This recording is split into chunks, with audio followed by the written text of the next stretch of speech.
Sud Radio, à votre écoute, 16h-17h, Alexandre Delevanne.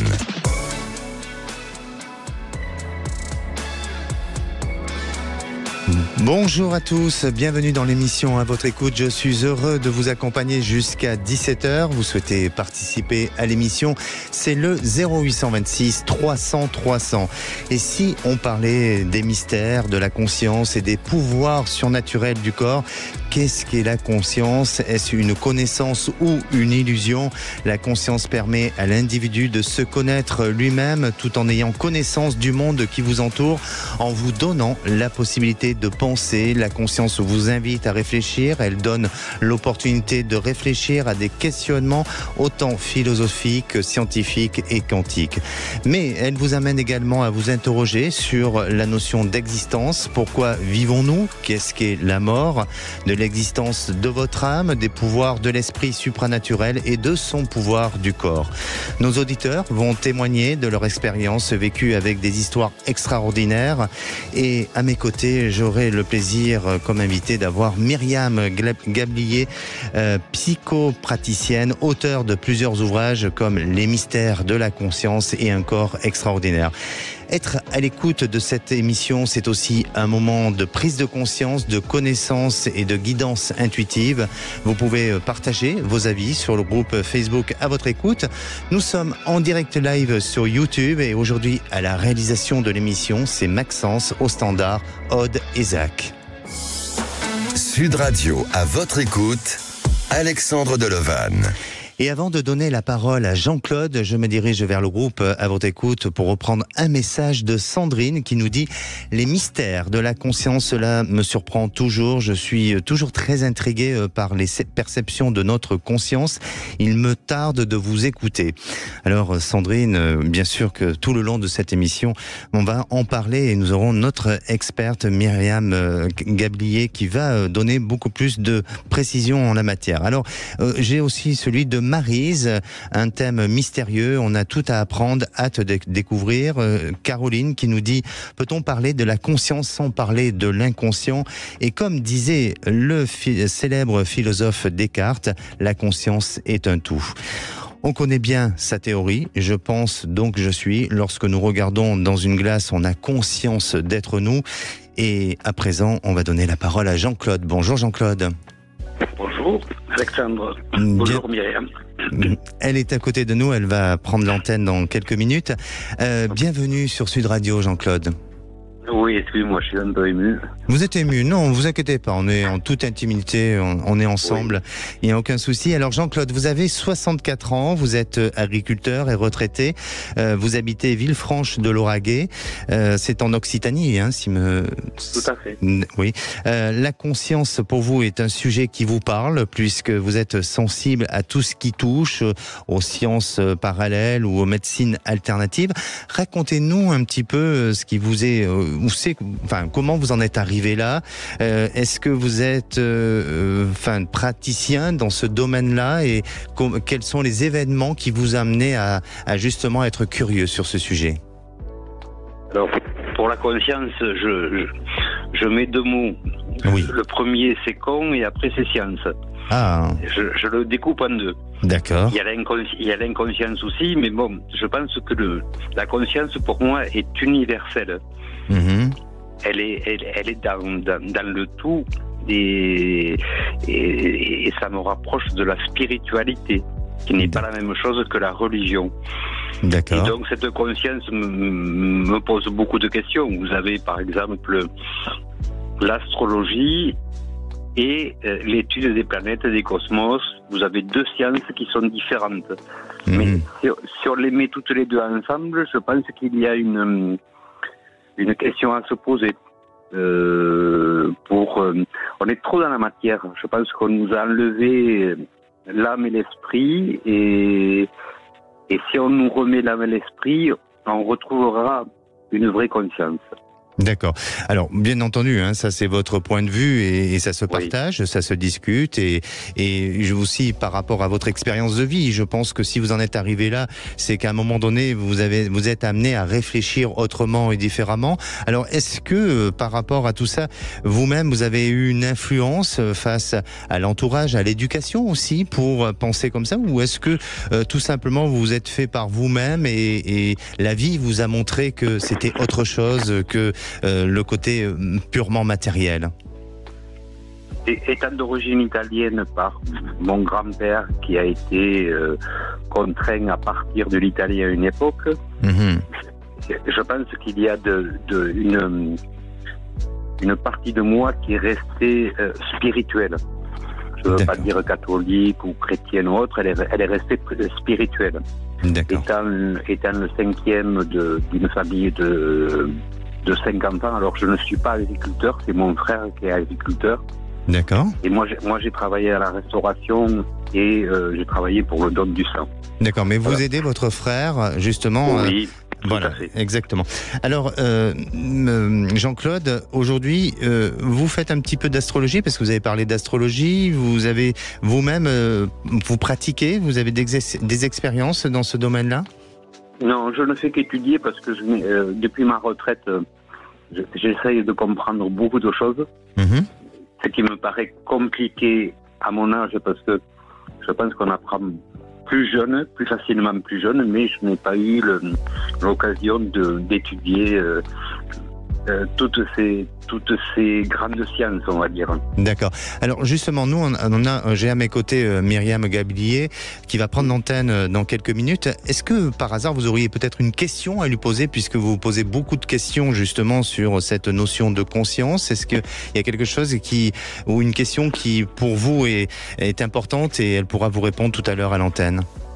Oui, éventuellement. Disons que comme je n'ai pas lu son livre, je voudrais savoir si elle est d'accord avec mes pensées que la conscience peut être universelle. D'accord. Ou doit être universelle pour que l'on vive, que l'on puisse mieux vivre sur Terre. D'accord. Mais écoutez, c'est noté et elle va nous répondre dans quelques instants. Et vous avez une approche comment face à tout ça? L'approche de la vie, vous dites? Oui, de la vie, de tout ce qui peut paraître surnaturel. Pour moi, tout est cycle. Là, nous sommes dans un grand cycle. On est à la fin de l'ère du poisson en astrologie, parce qu'il y a deux astrologies, la sidérale et la tropicale. Une avec une science indienne et une avec une science occidentale. Et même là aussi, c'est très compliqué à comprendre, à savoir. Je pense qu'il faut avoir des années d'études pour comprendre certaines choses. Et je dirais un petit peu comme l'a écrit Nikola Tesla ou autre, je pense que tout est lumière, vibration et onde. Voilà. Et de ceci, on n'en parle pas trop. Je pense que si vous avez de bonnes vibrations, si vous apportez de la lumière et s'il y a de bonnes ondes, on le dit, quand il y a de bonnes ondes, ça passe bien et tout ça. Et malheureusement, je pense que ce monde de matière qu'on nous propose, de guerre, de maladie, de climat et autres, n'est pas bien pour notre conscience. Oui, et donc ce que vous voulez dire que ça fait résonance quand il y a des personnes qui vibrent sur un mode de pensée, ça peut faire résonance à d'autres personnes qui sont sur ce même mode de pensée-là, c'est bien ça, hein? Mais c'est ce que nous apprenaient nos anciens à une époque. Bien sûr. Certaines religions ont déformé, disons, un petit peu la spiritualité, parce que je pense que la spiritualité existe depuis la nuit des temps. Et je dirais même plus loin que nous sommes tous divins. S'il y a une âme, nous sommes tous divins. Et nous avons décidé de nous incarner à cette époque-ci pour vivre ce changement. D'accord, mais écoutez, qui est difficile et puis qui est pas forcément facile à comprendre pour tous, hein, et donc après chacun a son point de vue à ce niveau-là. Jean-Claude, merci de votre témoignage. N'hésitez pas à revenir vers nous pour nous donner d'autres informations concernant vos expériences personnelles. Et puis surtout, le mot que je vais vous dire, c'est prenez soin de vous. Je vous remercie. Merci à vous. Au revoir. Et si vous aussi, vous souhaitez témoigner, vous avez des questionnements sur votre devenir, on vous attend au standard au 0826 300 300.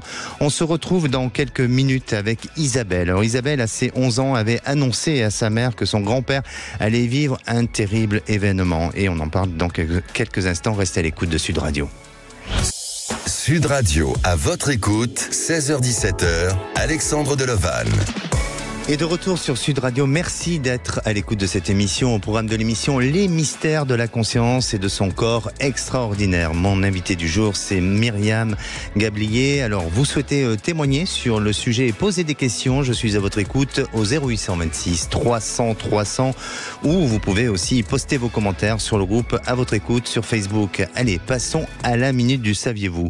Le saviez-vous, en 2012, un groupe de scientifiques de l'université de Cambridge réalise une avancée concernant l'étude de la conscience et affirmant le fait que cette faculté n'est pas exclusive à l'être humain. Les animaux ont également cet attribut, mais pas conscience de leur unicité.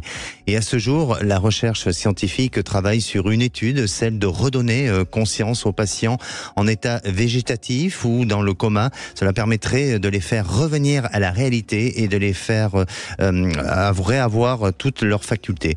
C'est un défi exceptionnel que la science va surmonter. Il faut espérer des résultats, mais ça, je n'en doute pas. Et si on écoutait Isabelle? Bonjour Isabelle. Oui, bonjour Alexandre. Bonjour Myriam.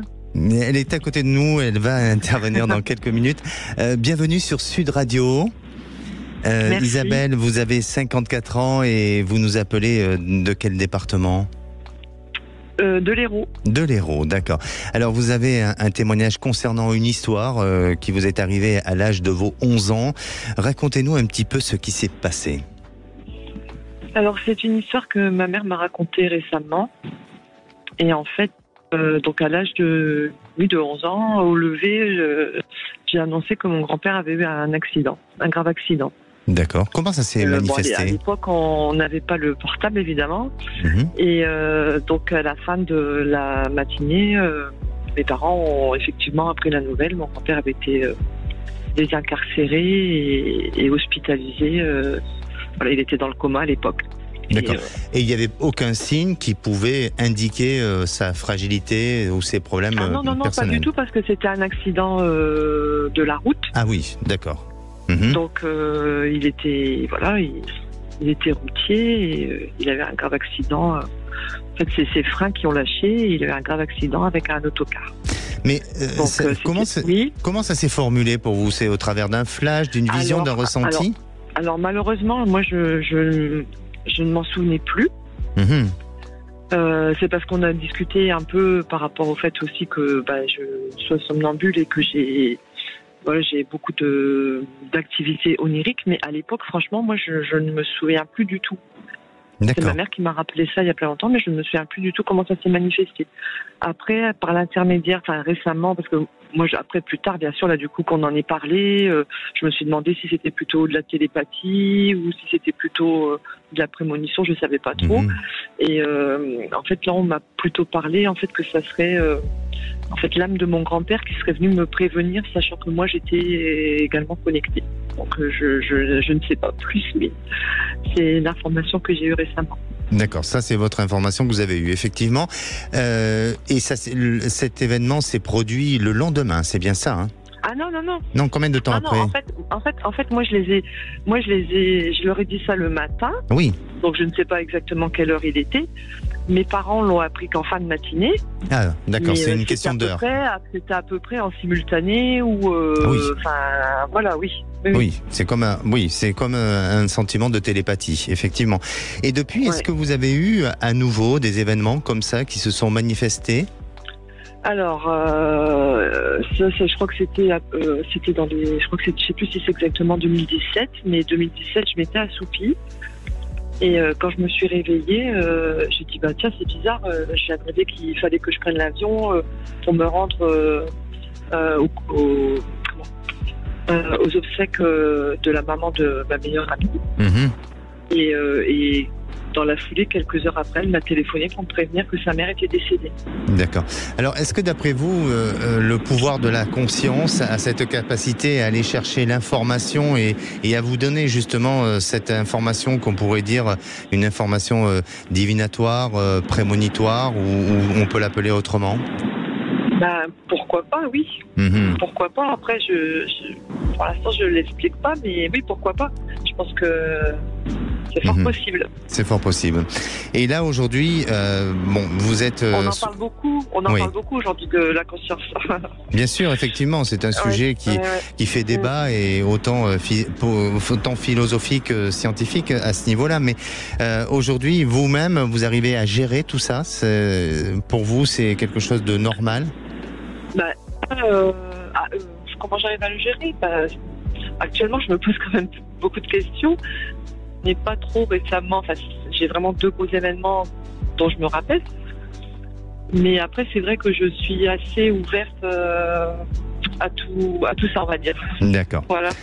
Alors, parce que j'envisage même une reconversion, mais je cherche à me former en fait. D'accord. Dans cette discipline-là ou dans ces métiers-là ? Oui, je ne sais pas encore lequel exactement, mais à découvrir vraiment mes facultés si j'en ai. Il va falloir franchir le pas, parce que je vous sens avoir une aptitude à tout ça. Il va falloir peut-être franchir le pas et vous lancer pour complètement vous épanouir et exprimer ce que vous avez exprimé. Merci Isabelle. Pour l'instant, j'ai encore un petit doute, on va dire ça. Tout est une question de temps et de confiance en vous, ça c'est certain. Merci Isabelle pour votre témoignage. Merci Alexandre. Merci à vous. Prenez soin de vous. Merci. Merci également. À présent, je vais accueillir notre invitée du jour, Myriam Gablier. Bonjour Myriam. Bonjour, merci de m'accueillir. Eh bien, bienvenue dans les studios de Sud Radio. Alors, Myriam, vous êtes psychopraticienne, formatrice en thérapie psychocorporelle, et également titulaire d'un master de philosophie, et actuellement, vous préparez votre doctorat en histoire. Un joli programme, tout ça, un parcours très complet, mais pas seulement, car vous êtes aussi auteur de plusieurs ouvrages, notamment celui du mystère de la conscience que j'ai avec moi à mes côtés, et votre dernier ouvrage qui est un corps extraordinaire des éditions Le Lotus et l'éléphant.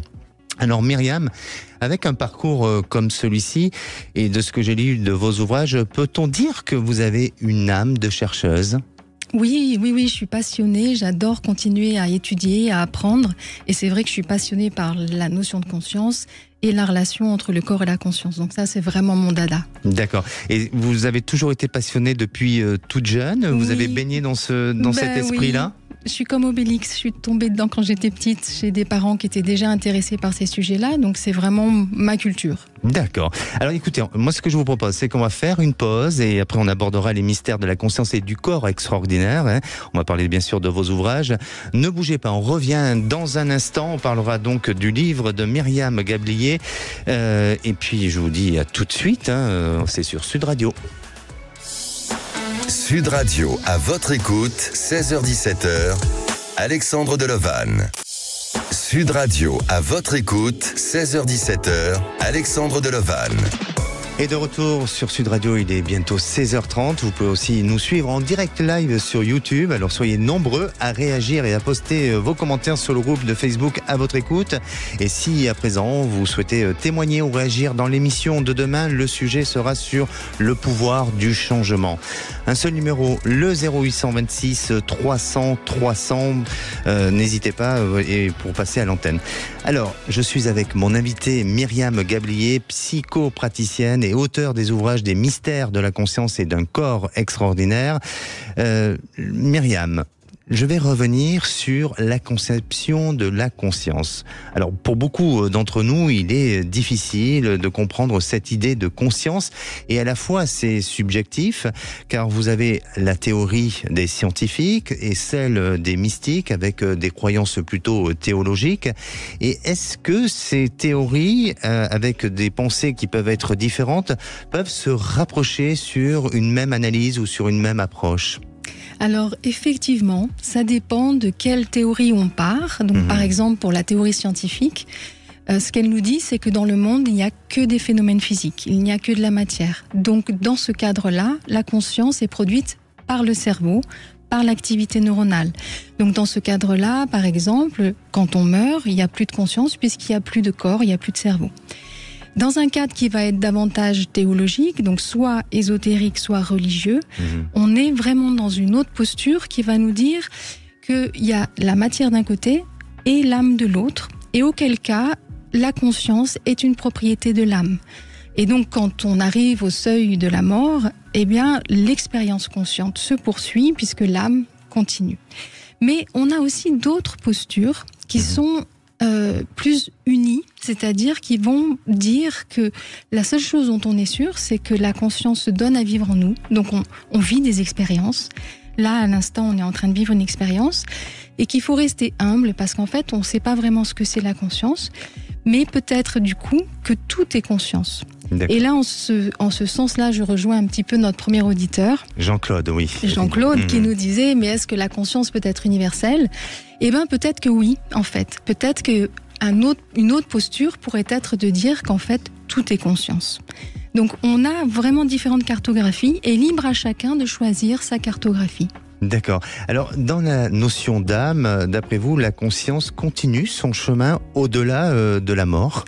Eh bien, alors, moi, ce que j'aime, c'est avoir différentes cartographies, mais si effectivement, on adopte la cartographie qui veut qu'au-delà de la mort du corps très dense, très physique, il y a une expérience qui se poursuit, effectivement, cette conscience se poursuit, et là, on a plein de cartographies, puisque depuis la nuit des temps, on a plein de cultures, en fait, qui nous ont offert des scénarios sur ce qui se passerait au-delà de la mort, voilà, qui ont tendance à se rejoindre sur le fait qu'il se poursuit quelque chose, en fait. C'est vraiment nous, en Occident, qu'avons réduit l'homme juste à un corps physique. Effectivement. Alors, Myriam, quand nous vivons des expériences extrasensorielles avec des états modifiés de conscience, on parle de télépathie, de voyance, de prémonition. Quelle est votre explication à ce genre de phénomène, Myriam ? Alors, moi je précise, j'aime bien être neutre, donc c'est pas mon explication, mais j'ai étudié un peu les explications. On a différentes cartographies, encore une fois, mais surtout on en a deux. Soit c'est une propriété d'être qui serait dans l'invisible et qui nous communiquerait des informations, ok, c'est une façon de voir les choses. Et depuis le XVIIIe siècle, XIXe siècle, on a davantage pensé, et ça c'est intéressant, que c'est une propriété de l'être humain. Que peut-être, en fait, on fait face à un potentiel de la conscience qui a besoin d'être étudié. Donc peut-être, en fait, que l'être humain est doté de capacités extrasensorielles, comme vous l'avez dit, télépathie, voyance, précognition, et qu'en fait, selon les circonstances, elles peuvent advenir. On a entendu notre deuxième auditrice, qui nous a parlé de son grand-père. Et en fait, les sondages, des sondages qui sont faits par des universitaires, des scientifiques, et qui ont été faits dans plusieurs pays d'Europe, nous disent qu'une personne sur 4, voire une personne sur 3 en Occident, va faire une fois dans sa vie une expérience extrasensorielle. Donc c'est énorme. Bien sûr. Voilà. Et d'après vous, l'inconscient fait partie intégrante de la conscience ? Eh ben, c'est une grande question. La première définition de la conscience qui arrive sur le tas, c'est vraiment Descartes qui nous définit la conscience au XVIIe siècle. Lui, il pensait que la conscience était immédiatement consciente, c'est-à-dire la conscience vigile. Et très vite, on s'est aperçu que la frontière entre la conscience et l'inconscient est en fait très poreuse. Et d'ailleurs, la notion d'inconscient est inventée au XIXe siècle. Justement parce qu'on se rend compte qu'il se passe des choses sous la conscience qu'il faut inclure dans la conscience. Donc c'est un peu paradoxal.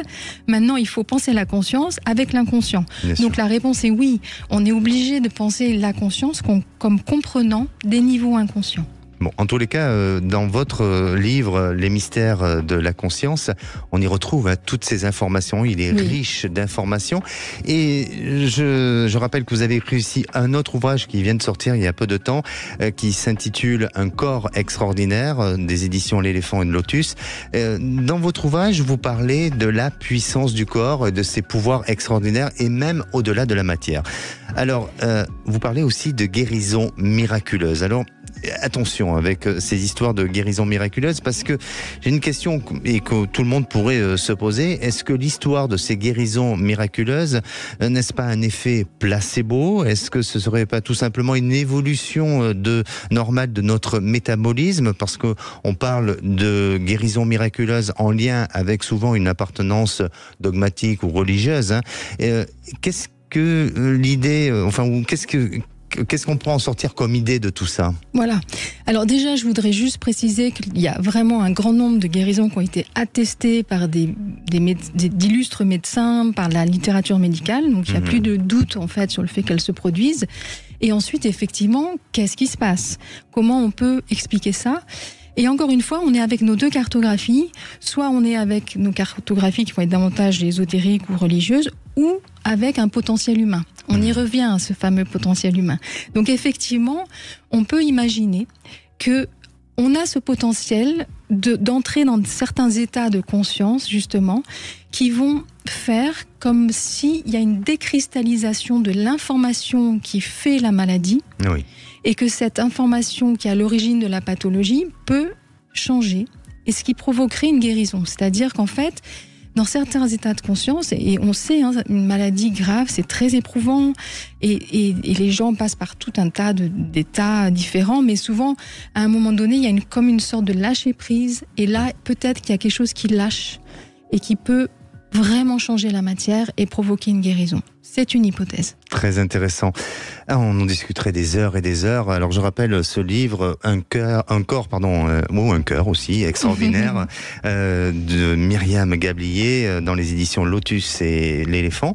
Vous allez rester avec nous, Myriam, parce qu'on va accueillir notre prochaine auditrice. Bonjour Mélissa. Bonjour.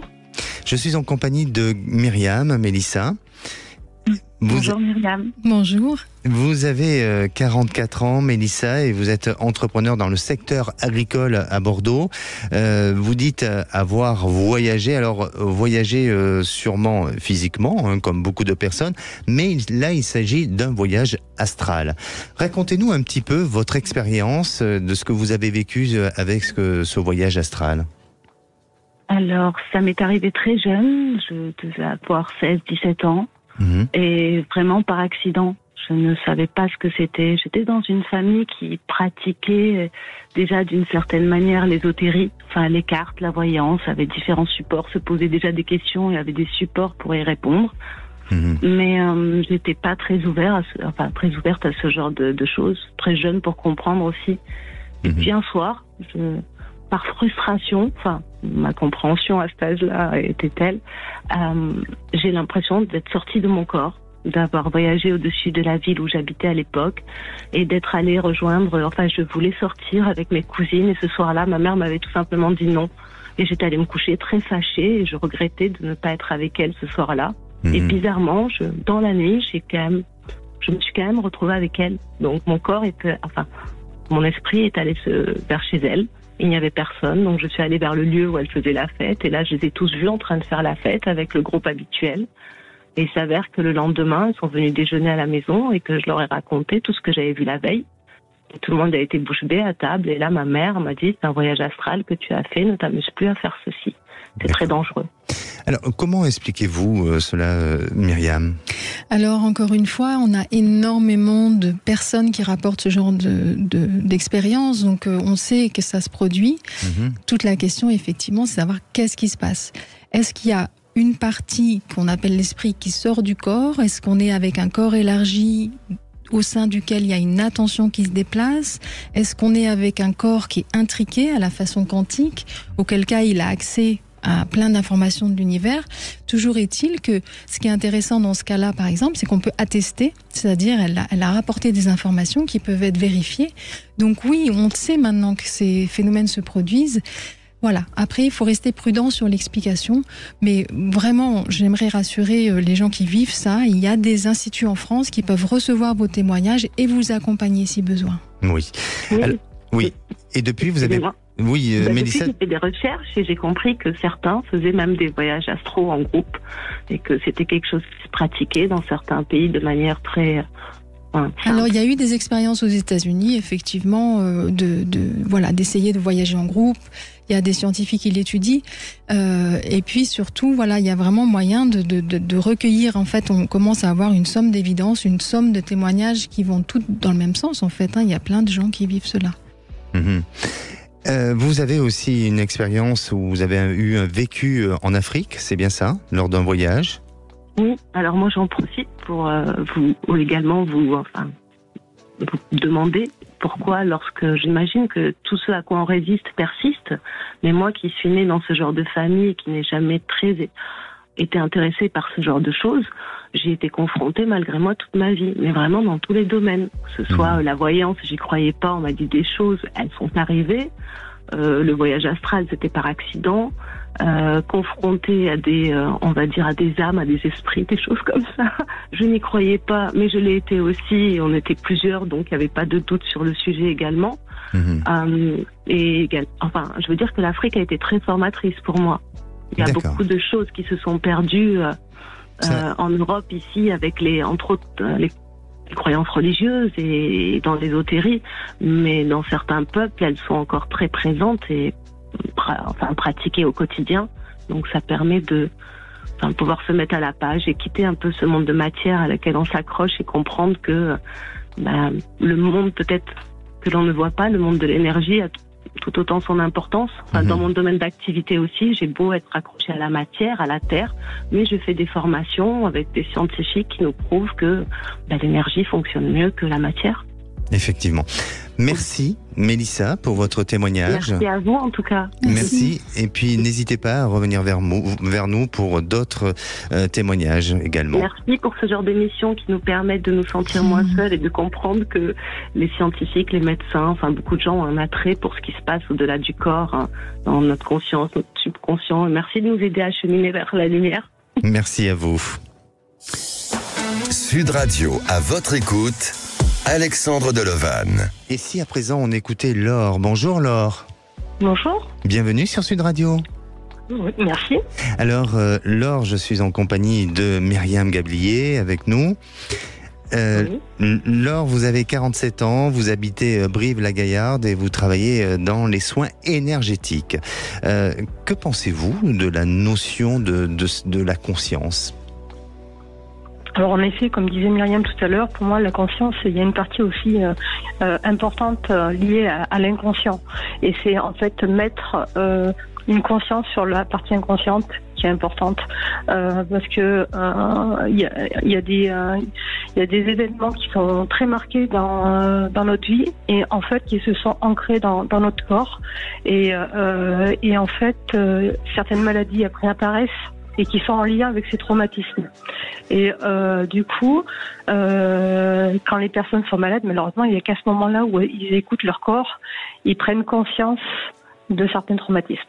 Effectivement, parce que je crois que pour vous, vous avez eu à un moment donné le regard porté un peu sur ça, ou en tous les cas vous avez été à l'écoute de votre corps et vous avez su faire exprimer ce que votre corps avait besoin de dire, c'est bien ça ?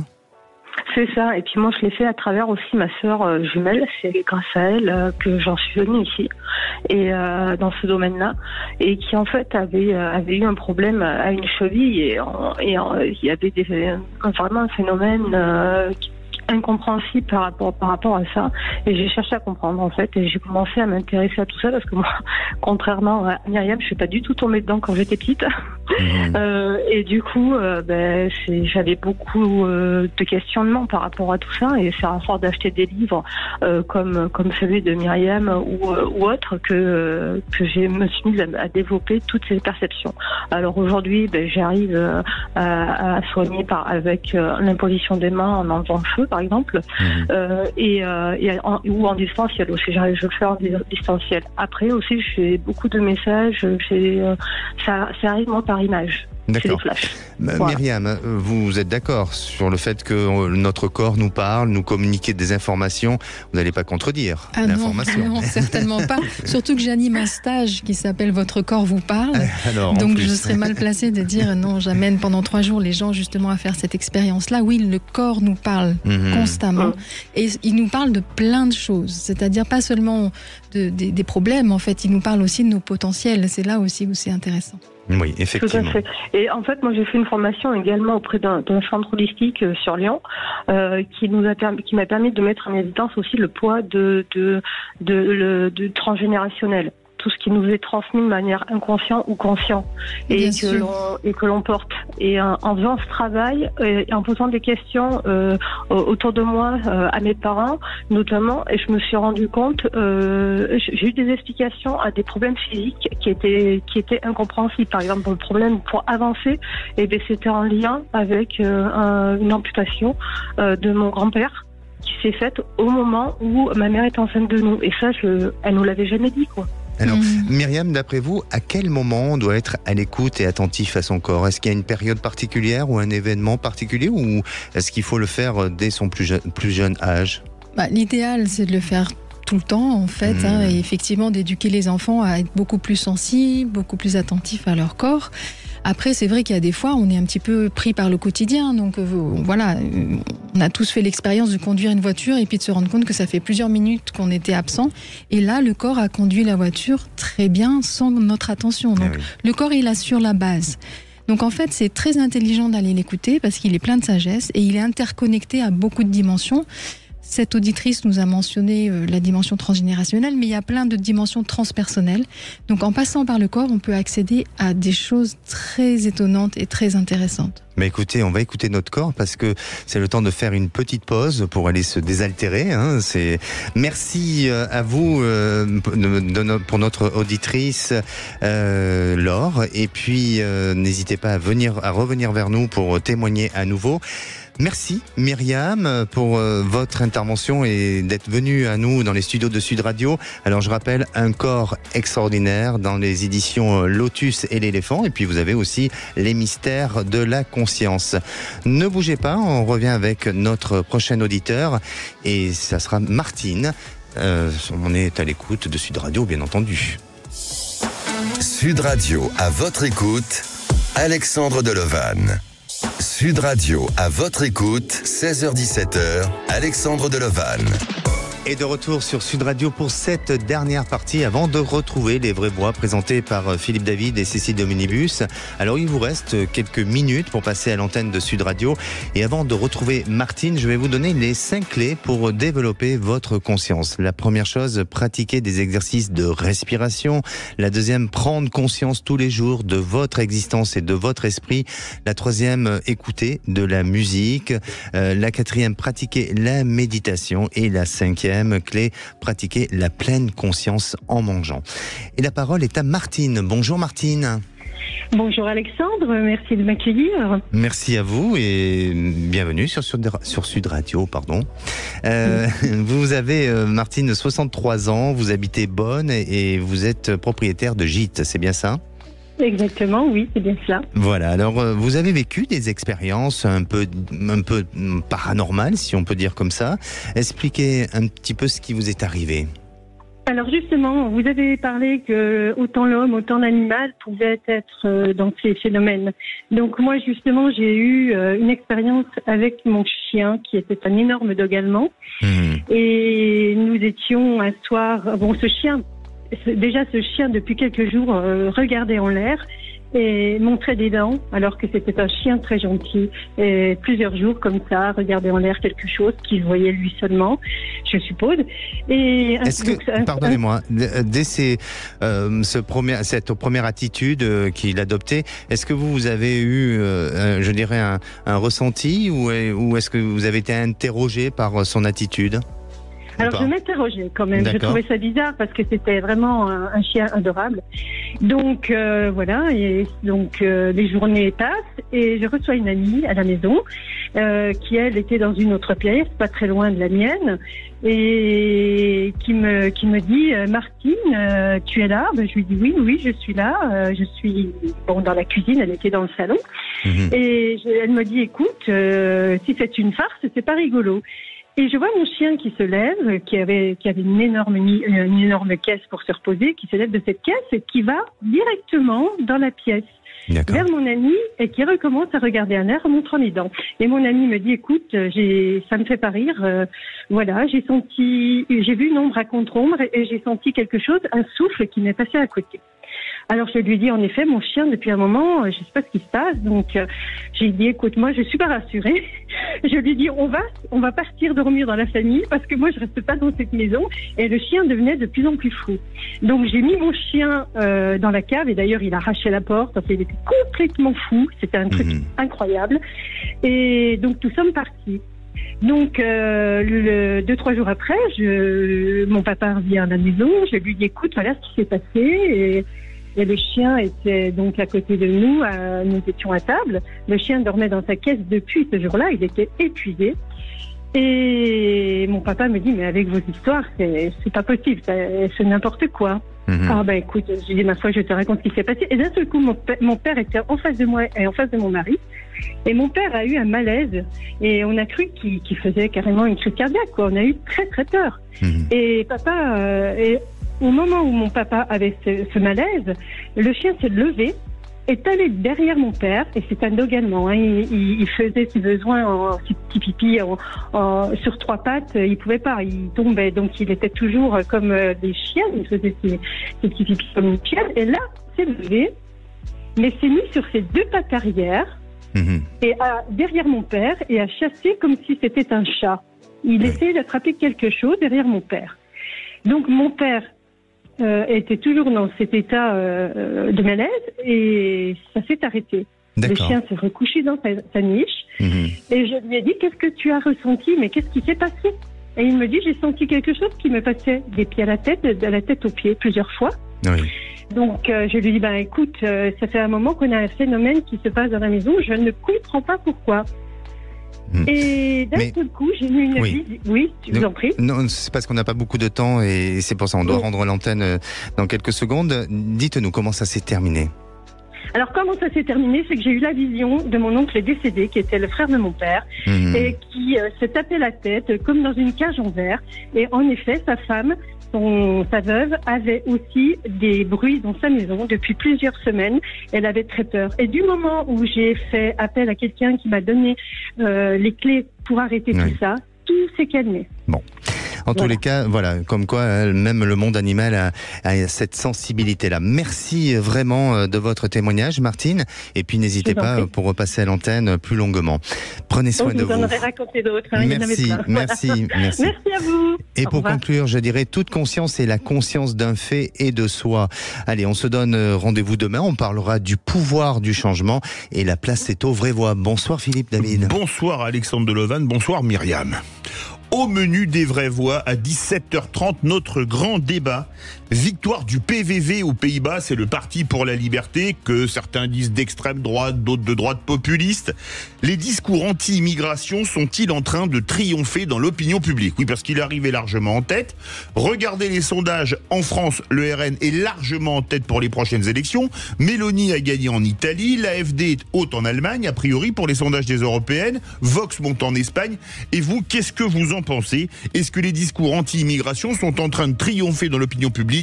Que vous pensiez oui, que vous pensiez non, venez nous le dire au 0826 300 300. À 18h37, notre coup de projecteur. Pour lutter contre l'échec scolaire, faut-il faciliter le redoublement?